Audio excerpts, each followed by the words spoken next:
Mga master, ito nakikita po ninyo ay isa pong sample ng statement of account mula po sa GSIS na available po ito online, no? I guess sa eGSIS mo or maybe baka available din sa GSIS Touch. I'm just not sure sa Touch kasi hindi po ako makaka-relate. Ito po ay available online, no? Statement of account ng isang loan sa GSIS. And maarahil kayo po ay nagtataka kung ano po itong tinutukoy dito na accrual and charges, no? Bakit po napakalaki? Bakit po dinadagdag sa inyong loan? So sa episode na ito pag-usapan po natin 'yan, no. Una po, diyan po tayo sa principal amount, no. Of course, yun po yung amount ng inyong loan nung kayo po ay nag-apply sa GSIS. So wala po tayong duda dyan, no? Kayo po nag-apply sa halagang yan. So yun po yung makikita ninyo na principal amount ng inyong loan. Ito pong accrual and charges, ito po ay tumutukoy sa interest and charges ng inyong loan mula nang ito po ay nag-grant ng GSIS until the day na kayo po ay humingi ng statement of account. Okay? So dito po makikita po niyo itong 4,500 para po sa interest, no. Ito pong sample na ito mga master, June nang ito po ay mag-grant ng GSIS. Tapos August nang kumuha ng SOA na ito, no. So 2 months po na 2 months na term, no. 2 months na buhay ng loan na ito, no. Yung 226,000 na amount ay umani po ng interest na 4,583 sa loob ng 2 buwan. Itong RI premium, that is redemption insurance po yun, no. Insurance po yan ng inyong loan na ano po, charge din po sa inyo, naka-included na po yun sa amortization, yung RI premium, 162.90, no. Tapos total po niyan, yan na po yung total accruals and charges. So again, ito po ay from the day na nag-grant ang inyong loan or doon po sa time na wala pong first amortization po ng inyong loan until the day na kayo po ay humingi ng SOA. So yun po yung accruals. Kayong total po niya, dinagdag po yung itong amount principal plus itong accruals. Meron po kayong nakikitang total dyan. Yun po yung halaga ng inyong loan until today if wala po naging payment. Sa example na ito mga master, yung 226,000 ay magiging 230,993 na until today if wala po naging payment, no. Kasi yung principal plus yung total na na-earn na interest and insurance premium nasa 230 na siya. Mayroon pong 2 months na amortization, no. Yung amortization po ng loan nito is nasa 5,000.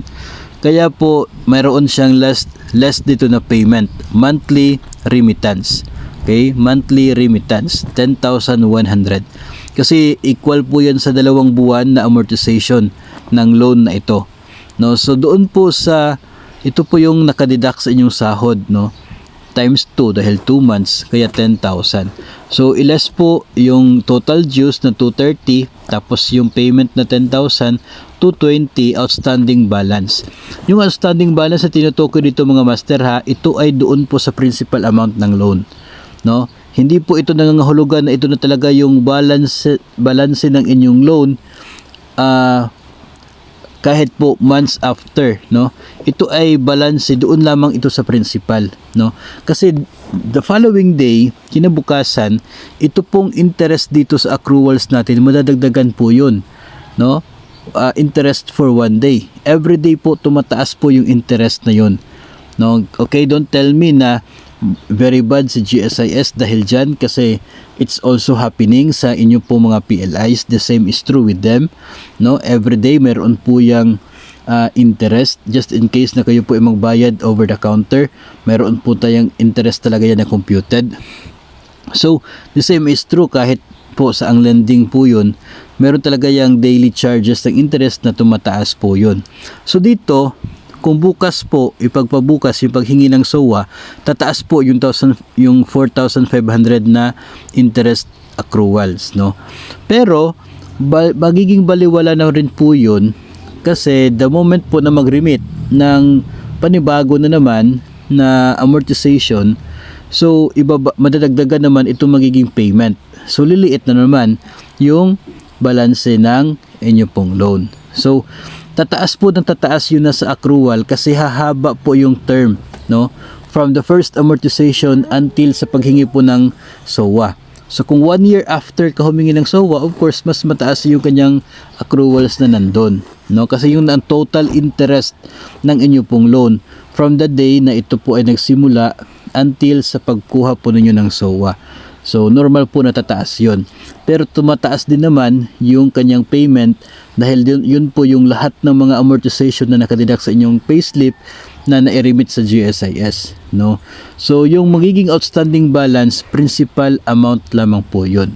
Hindi pa po included doon yung interest niya for 1 month kung sa susunod na buwan or for another 2 months kung 2 months after ng inyo pong loan, no? Principal balance lamang po yun. Kaya minsan yung iba sinasabi na bakit dapat sana, no, yung balance ng aking loan kapag i-divide ko yung monthly amortization in 3 years or 4 years fully paid na, pero bakit yung term ng aking loan ay hanggang 6 years? Okay, kasi nga po yung amortization po na binabayad ninyo, hindi po yun napupunta lahat sa principal amount, no? Mayroon pong portion doon para sa interest at yung natitira para sa principal balance. Kaya po hindi po sapat na i-divide yung outstanding balance ng loan doon sa monthly amortization, no? Kasi yung amortization is not just for the principal amount of your loan. So ganyan po yung pag-intindi po sa isa pong statement of account na katulad po nito na makukuha po natin online, no, sa GSIS. Meron din pong isang SOA, yung napansin ko po dati kapag humihingi po tayo from GSIS over the counter, no, yun pong isang uri ng SOA na may nakasulat sa ibaba na pre-termination discount. Oo.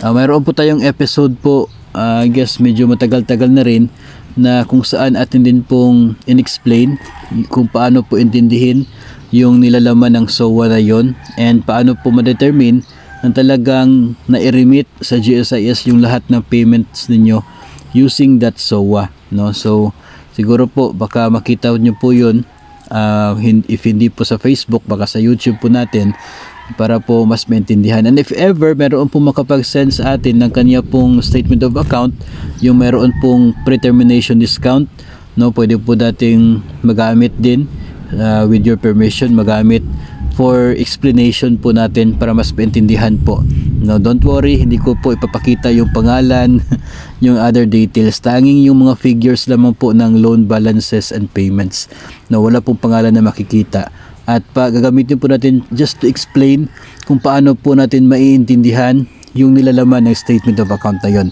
Kasi kadalasan po kapag humihingi tayo, kapag nabigyan tayo ng SOA, that's it, no? Yung lamang pong balance yung tinitingnan without knowing or without even scrutinizing doon po sa mga nilalaman ng statement of account na yon. So hopefully may makapag-send po ng isang kopya ng SOA na mayroon pong yun pong merong pre-termination discount po na uri ng SOA, at with your permission ay magagamit po natin to explain further para mas ma-analyze po yung statement of account from GSIS. Kadalasan po sa atin ay hindi po alam ang mga ganito, kaya mahalaga po na mayroon tayong kaalaman sa pag-intindi sa statement of account. Nang sa ganun po ay mas maintindihan po natin kung bakit ganito yung naging balanse ng ating loan.